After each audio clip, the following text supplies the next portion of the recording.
Men en, der bestemt ikke er enig med Linda Christiansen, det er dig, Anne-Grethe Bjarup, skuespiller og debattør. Godmorgen og velkommen. Godmorgen. I går der skrev du en harmdirrende klumme i Ekstrabladet, hvor du blandt andet kalder Linda Christiansen en lalleglad, forkælet og totalt ubegavet klovn og prostitueret for, og jeg citerer, fissehuller. Og det mener du faktisk ikke, at nogen kvinder har fortjent det prædikat? Nej, der er ikke nogen kvinder, der har fortjent at blive degraderet til at være prostitueret. Og bare inden du rigtig tæller af, så vil jeg bare sige godmorgen til en anden gæst, nemlig dig, Susanne Møller fra Sexarbejdernes Interesseorganisation. Du står blandt andre bag den her hjemmeside, og så støtter du også Linda Christiansens holdning. Anne-Grethe, så tilbage til dig. Du mener, at prostitution er det samme som psykisk tortur. Hvorfor det? Ved du hvad, det er menneskekrænkende, og politikerne må simpelthen tage sig sammen nu.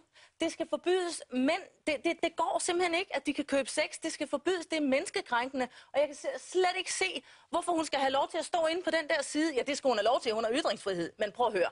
Vi sender nogle forkerte signaler. Lad os nu sige det som det er. Den der lykkelige prostituerede, ikke? Det er så få, der kan klare mosten, og så er der en kæmpe gruppe på 95%, som ikke kan holde til det. Og det har vi et samfundsmæssigt pligt til at tage hånd om de kvinder. Det går ikke. Hun står og blabber op inde på siden. Det er super sjovt at have sexundertøj, og inde på siden der er der 40 fede råd, eller altså en kvinde, der hedder Annie Sprinkel. Ja, altså, fordi de er helte og sådan noget. Det er løgn fra ende til ende.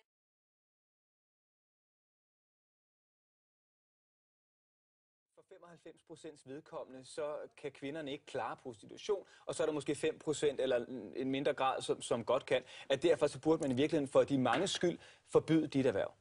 Altså jeg synes, man for de mange skyld skal give sexarbejderne de samme rettigheder, som alle andre har. Og give os de samme muligheder, give os lov til at blive beskyttet af den samme lovgivning, som beskytter alle mulige andre. Og Anne-Grethe, hvorfor vil du ikke være med til, frem for at arbejde for et forbud, så gør, som man for eksempel har gjort andre steder, simpelthen at legalisere det i højere grad, og så i virkeligheden få, kan man sige, nogle sådan mere håndgribelige retningslinjer, så erhvervet kan blive kontrolleret, og pigerne kan blive beskyttet? Du skal ikke legalisere det i højere grad. I Holland for eksempel har de forbudt det.